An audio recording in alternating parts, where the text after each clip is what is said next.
The Yuga cycle and Pralaya are fundamental concepts in Hinduism, one of the world's oldest religions. These ideas are deeply intertwined in Hindu cosmology and provide a framework for understanding the nature of time, the rise and fall of civilizations, and the eventual end and renewal of the universe. References to these ideas can be found in the Vedas, some of the earliest sacred texts of Hinduism. The conception of the Yuga cycle likely dates back to the 2nd millennium BC, reflecting the ancient Indian worldview that time is not linear, but instead consists of repeated eras of creation, preservation, and destruction. The Yuga cycle divides cosmic time into 4 distinct ages, which represent a gradual decline in moral and spiritual values. The first age, the Satya Yuga, is considered the golden age of virtue and harmony, where humanity exists in perfect balance with nature and the divine. Over time, however, virtue diminishes as humanity progresses through the Treta Yuga and Dvapara Yuga, each marked by increasing conflict and moral decay. The final age, Kali Yuga, is the present era, often described as an age of darkness and corruption where greed,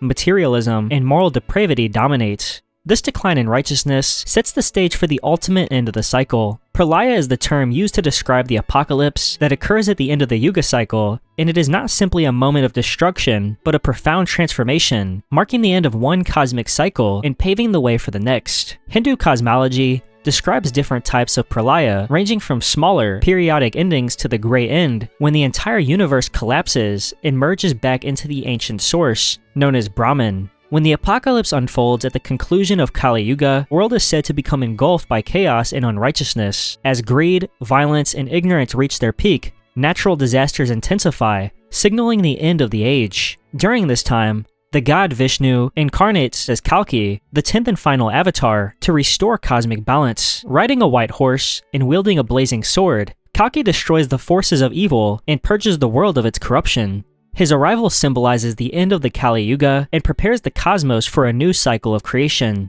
Other than Kalki, there are other notable figures that come into play during this time. Brahma, the creator deity, oversees the cycles of creation and end, with his days and nights encompassing vast cosmic eras. Shiva, the destroyer, is also central to the concept of Pralaya, as his cosmic dance, the Tandava, symbolizes the destruction of the old order, making way for renewal. Together, these deities reflect the interconnected forces of creation, preservation, and destruction that govern the universe. The Yuga cycle and Pralaya reflect the Hindu belief in samsara, the endless cycle of birth, death, and rebirth. They also highlight the importance of dharma, or righteousness, in maintaining cosmic balance. The narrative serves as both a cautionary tale about the consequences of moral decay and a source of hope, as it assures the faithful that the destruction of the world is not the end, but a necessary step to renewal. Frashokareddy is the Zoroastrian concept of the apocalypse and ultimate renewal of the world.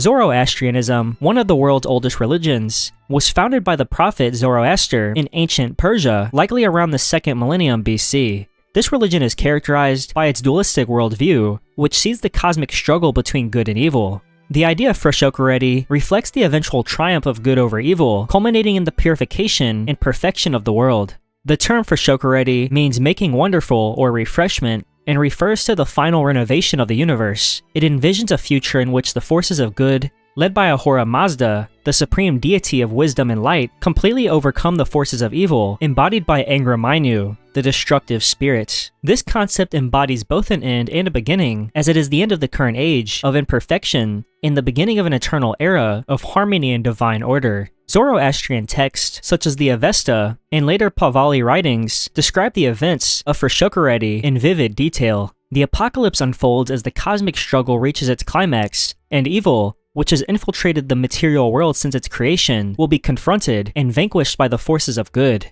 This battle involves both divine beings and humanity, as humans are seen as active participants in the fight against Angra Mainyu through their choices and deeds. Ultimately, Angra Mainyu will be rendered powerless, and the universe will be purged of all evil and corruption. During this time, important figures known as Saoshyants appear, who are prophesied to lead humanity in the final stages of purification. The most important of these is the final Saoshyant, often identified as a messianic figure, born of the seed of Zoroaster, preserved in the waters of a sacred lake. The Saoshyant will bring about the resurrection of the dead, enabling all souls to participate in the final judgment, and in this judgment, the deeds of every individual will be weighed, and the righteous will be rewarded, while the wicked will undergo purification. The purification process is described as a trial by fire in molten metal, symbolizing the cleaning of both the physical and spiritual realms. This fiery ordeal will not harm the righteous, but will burn away the impurities of the wicked, allowing them to be reconciled with the divine order.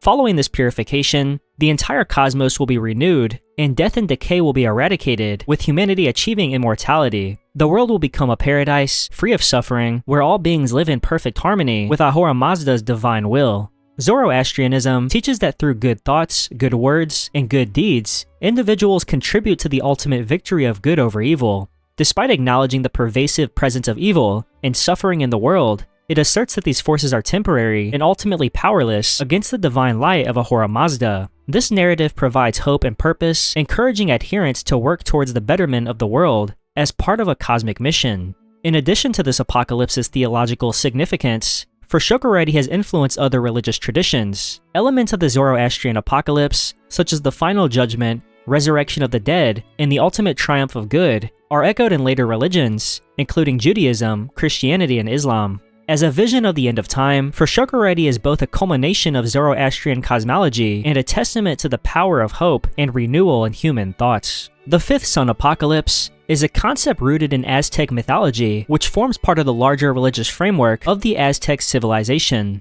The Aztecs, who flourished in central Mexico from the 14th to the 16th century, believed in an understanding of time marked by successive creations and destructions of the world. Their cosmology, known as the Five Suns, described 5 distinct eras or suns, each representing a world created by the gods, only to be destroyed and replaced by the next. The fifth sun is viewed as the current era, and its eventual destruction is foretold in Aztec mythology. The Aztecs believed that the god played a central role in creating and maintaining the universe, and each sun, or world, was born through divine intervention, sustained by sacrifices, and ultimately ended in cataclysm. The fifth sun, like its predecessors, is destined to end, marking the culmination of the cosmic cycle. According to Aztec myth, the creation of the fifth sun was a collaborative effort by the gods at Teotihuacan, the sacred city considered the birthplace of the sun and moon. After the destruction of the fourth sun, the gods gathered to decide who would become the new sun. 2 gods, Texas-Tekel and Nanahuatzin, volunteered.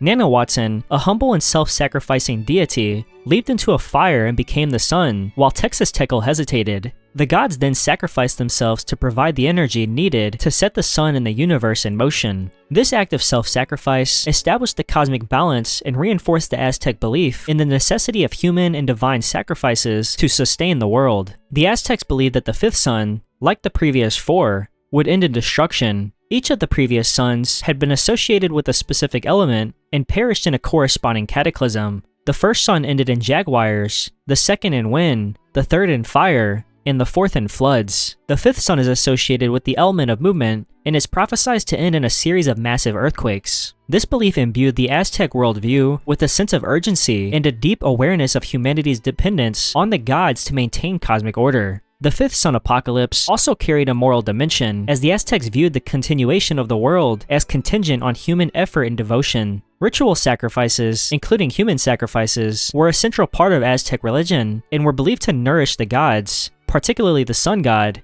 ensuring the sun's journey across the sky and the stability of the cosmos. Without these offerings, the gods might grow weak, and the world would collapse prematurely. The fifth sun apocalypse encapsulates the Aztec view of an unstable universe, one that requires constant effort and sacrifice to sustain. This vision of time and the inevitable destruction of the current world were deeply ingrained in Aztec culture, influencing their rituals, architecture, and societal organization. Jewish eschatology, the study of the end of days and the ultimate destiny of the world, is a central aspect of Jewish theology. Rooted in the Hebrew Bible, Jewish eschatology thought spans thousands of years and has evolved in response to historical events and theological developments. The concept of an apocalyptic culmination can be traced back to the prophetic writings of the Bible, such as Isaiah, Ezekiel, and Daniel, which present visions of divine intervention in history, the triumph of righteousness, and the establishment of a perfected world. This apocalypse is said to envision a time of great disruption and transformation, often described as the Messianic Age. This period is preceded by a time of tribulation, sometimes referred to as the birth pangs of the Messiah. During this era, the world is expected to be filled with chaos, war, and moral decay, signaling the need for divine intervention. The arrival in the Messiah marks the turning point in this narrative, as the Messiah is envisioned as a divinely chosen leader, often portrayed as a descendant of King David, who will restore the Jewish people to their homeland, rebuild the temple in Jerusalem, and establish a reign of justice and peace. The role of the Messiah is not merely political or military, but deeply spiritual. In many Jewish traditions, the Messiah's mission includes uniting humanity over the worship of one God and creating a world where the divine presence is fully revealed. This transformation leads to the fulfillment of prophetic visions of universal harmony, such as Isaiah's description of a time when nations will beat their swords into plowshares and learn war no more. The Messianic age is characterized by an end to suffering, the eradication of evil, and the ultimate reconciliation of humanity with God. A significant feature of Jewish eschatology is the resurrection of the dead, which is anticipated to occur during the Messianic age. The righteous are said to rise from their graves so they can be rewarded a life in the perfected world. This belief ensures that those who have suffered or acted virtuously in life are not forgotten in the divine plan. The ultimate judgment conducted by God will determine the fate of all souls, separating the righteous from the wicked. The culmination of Jewish eschatology is the Olam Haba, or the world to come, a state of eternal harmony and divine presence. While interpretations vary, some traditions view this as a spiritual reality beyond time and space, while others see it as a transformed physical world. The relationship between the Messianic age and the world to come has been a topic of debate among Jewish thinkers, but both are united in the vision of a redeemed existence where the divine plan reaches its fulfillment. Jewish eschatology has inspired generations of Jewish thought and practice, offering hope and resilience in the face of historical suffering. It emphasizes the importance of ethical living, social justice, and the active pursuit of repairing the world as humanity's role in preparing for the Messianic age. While the details of the apocalypse remain a mystery, the message of this apocalypse is one of hope, redemption, and the ultimate triumph of good over evil. The Book of Revelation, also known as the Apocalypse of John, is a central text in Christian eschatology that describes the end of the world and the ultimate triumph of good over evil. It is the final book of the New Testament and is traditionally attributed to John of Patmos, who is believed to have written it during the late 1st century, likely under the oppressive reign of the Roman Emperor Domitian. Revelation reflects the early Christian community's struggles with persecution and offers a vision of divine justice and hope for believers. The apocalyptic narrative of Revelation is rooted in Jewish apocalyptic literature, drawing heavily on imagery and themes from the Hebrew Bible, particularly the books of Daniel, Ezekiel, and Isaiah. It introduces vivid and often cryptic visions of cosmic conflict, divine judgment,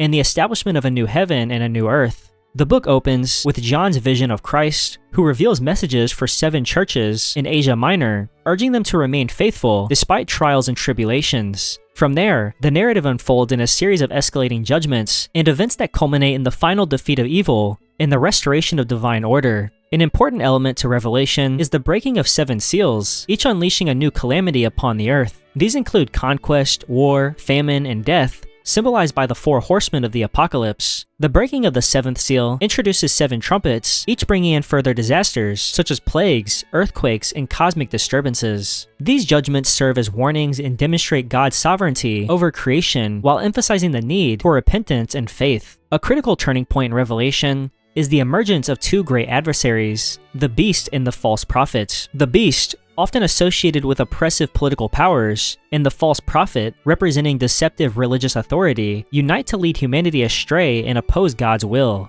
They are empowered by the dragon, identified as Satan, who wages war against the faithful. Despite their apparent dominance, their reign is temporary and their ultimate defeat is assured. Other key figures include the Lamb, a symbol of Christ, who is depicted as both a sacrificial victim and a triumphant king. The Lamb leads the forces of good against the forces of evil, embodying the hope of redemption and the promise of victory for the righteous. Another significant figure is the woman clothed with the sun, who represents the faithful community, and her child, a messianic figure who will rule the nations. The climax of Revelation is the final battle between good and evil, known as Armageddon, and in this conflict, Christ, as a divine warrior, defeats the beast, the false prophet, and their followers. Satan is bound for 1,000 years, during which Christ reigns with the saints in a period of peace often referred to as the millennium. After this time, Satan is briefly released, but is ultimately defeated and cast into the lake of fire, symbolizing eternal punishment. The conclusion of Revelation ends with the Last Judgment, where all humanity is resurrected and judged according to their deeds. The righteous are granted eternal life in the presence of God, while the wicked face eternal separation.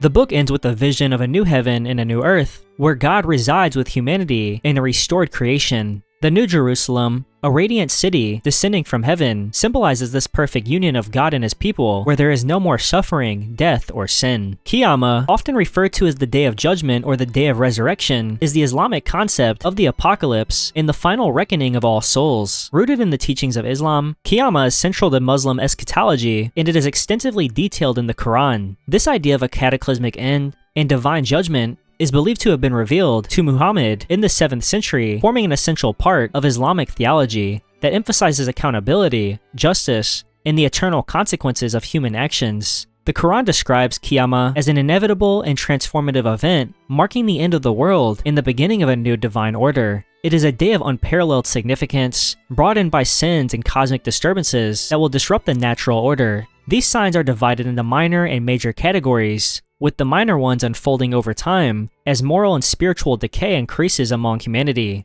The major signs signal the imminence of Qiyamah and include extraordinary events such as the rise of the Antichrist figure, known as Dajjal, the return of Jesus, and the emergence of a savior figure, known as Imam Mahdi, who will restore justice and lead the faithful against the forces of evil. The arrival of Dajjal is described as a critical moment, as he is a deceiver who will spread corruption and mislead many through his claims of divinity, and his rise symbolizes the ultimate test of faith for humanity. However, his reign will be temporary, as Jesus will descend from heaven to confront and defeat him. The return of Jesus serves as a moment of divine intervention, reaffirming God's sovereignty and bringing hope to the righteous. Imam Mahdi is a messianic leader believed to be a descendant of the Prophet Muhammad, and Mahdi's role is to unite the Muslim community, establish justice, and prepare the world for the final judgment. Together, Mahdi and Jesus will confront the forces of evil, culminating in the ultimate victory of good over evil. This period will also see the emergence of other major signs, such as the sun rising from the west, a vast smoke surrounding the earth, and the release of Gog and Magog, destructive forces that will unleash chaos. As the world reaches its final stages, the angel Israfil will blow the trumpet, signaling the end of all life. This event marks the end of the physical universe, with the earth and heavens transformed into something entirely new. Following this destruction, Israfil will blow the trumpet again, initiating the resurrection of all souls. Humanity will rise from their graves and stand before God for the ultimate judgment. The Quran describes the moment as a day of unparalleled fear and awe, where every individual will be held accountable for their deeds. The judgment process involves the weighing of deeds on a divine scale, and those whose good deeds outweigh their bad will be granted entry into paradise, a place of eternal bliss. Those who are found wanting will be brought to hell, a realm of suffering and separation from God. The criteria for judgment emphasizes the core Islamic values of faith, righteousness, and adherence to God's commandments. Qiyamah reflects the Islamic worldview of life as a test and emphasizes the temporary nature of worldly existence. It serves as a reminder of God's ultimate justice and the importance of living a life aligned with divine principles. The concept also highlights the interconnectedness of all creation, as Qiyamah is not just an end, but also a beginning, a renewal of existence under the eternal rule of God.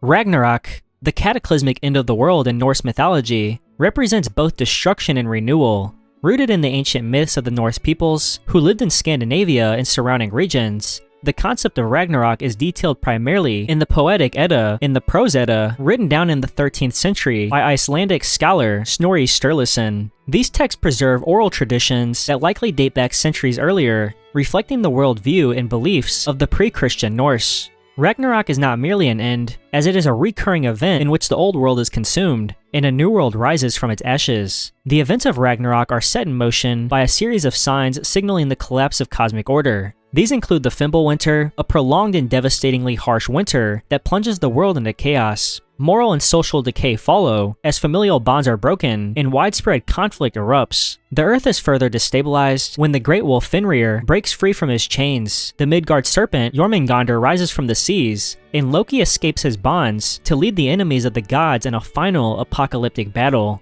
These disruptions shatter the delicate balance between the gods, humanity, and nature, bringing in the destruction of the cosmos. An important event that is said to occur is the ultimate confrontation between the Aesir gods, led by Odin, and their enemies, including giants and monstrous creatures. The battlefield, Vigrid, becomes the site of a catastrophic clash where nearly all the gods meet their fates. Odin faces Fenrir, the monstrous wolf prophesies to devour him, and Thor, the god of thunder, battles Jormungandr and succeeds in slaying the serpent, but he succumbs to its venom shortly after. Freyr, the god of fertility and peace, fights the fire giant Surtur, but is overcome due to his lack of a weapon. Loki, the trickster and instigator of much of the chaos, duels Heimdall, the watchman of the gods, and both perish in their final confrontation. Amidst this destruction, the world itself succumbs to fiery ruin as Surtur sets it ablaze with his flaming sword. The sky and earth collapse, and the seas rise to engulf all creation. Even the world tree that connects the 9 realms trembles and is nearly destroyed. With all this being said, Ragnarok is not merely an ending, but it is also a beginning. From the ruins of the old world, a new earth emerges, lush and green, cleansed of the chaos that preceded it. Survivors of Ragnarok play a critical role in the rebirth, as 2 human figures, Lif and Lifthrasir, are said to take shelter during the apocalypse and emerge to repopulate the earth. Among the gods, Baldur, the god of light, who had been slain before Ragnarok, returns from the realm of the dead to lead the new pantheon. The surviving gods, including Vir and Vali, sons of Odin, and Modi and Magni, sons of Thor, inherit the renewed world. These survivors symbolize hope, continuity, and the resilience of life, even in the face of total destruction. This apocalypse is not an anomaly, but rather an important part of the cosmic order, with it being viewed as a necessary purging that allows for renewal and balance. This worldview reflects the harsh environment and challenging lives of the Norse people, who saw both the beauty and brutality of nature as intertwined. The myth of Ragnarok has resonated through centuries, influencing modern literature, art, and pop culture. It remains a profound narrative of destruction and rebirth, illustrating themes of heroism, fate, and the struggle between chaos and order. The Mayan long count calendar is a system of timekeeping developed by the ancient Maya civilization, renowned for its advanced understanding of astronomy, mathematics, and theology. The calendar is part of the broader Mesoamerican religious and cultural framework and was conceived during the height of Mayan civilization, which flourished between the years 200 to 900 in regions that now encompass southern Mexico, Guatemala, Belize, and parts of Honduras and El Salvador. The long count calendar gained significant attention in modern times due to its alleged prediction of an apocalypse at the end of a cycle, most famously tied to December 21st, 2012. The calendar measures vast spans of time by counting days in units of 20, and according to Mayan beliefs, the universe operates in cycles, and the long count is specifically designed to track these grand cycles. The calendar begins on what is known as the creation date, corresponding to August 11, 3114 BC in the Gregorian calendar, marking the start of the current cosmic era. The conclusion of this calendar was not explicitly described as an apocalypse in Mayan text, but was viewed as a moment of profound transition and renewal. According to inscriptions on monuments, the end of the cycle was associated with the return of deities and a reshaping of cosmic order. While some modern interpretations sensationalize this as a prediction of the world's end, the Maya likely saw it as a time of ceremonial significance and a chance to honor the gods who govern the cycles of creation and destruction. In Mayan mythology, the cosmos is governed by a pantheon of gods and shaped by recurring cycles of creation and destruction. The Popol Vuh,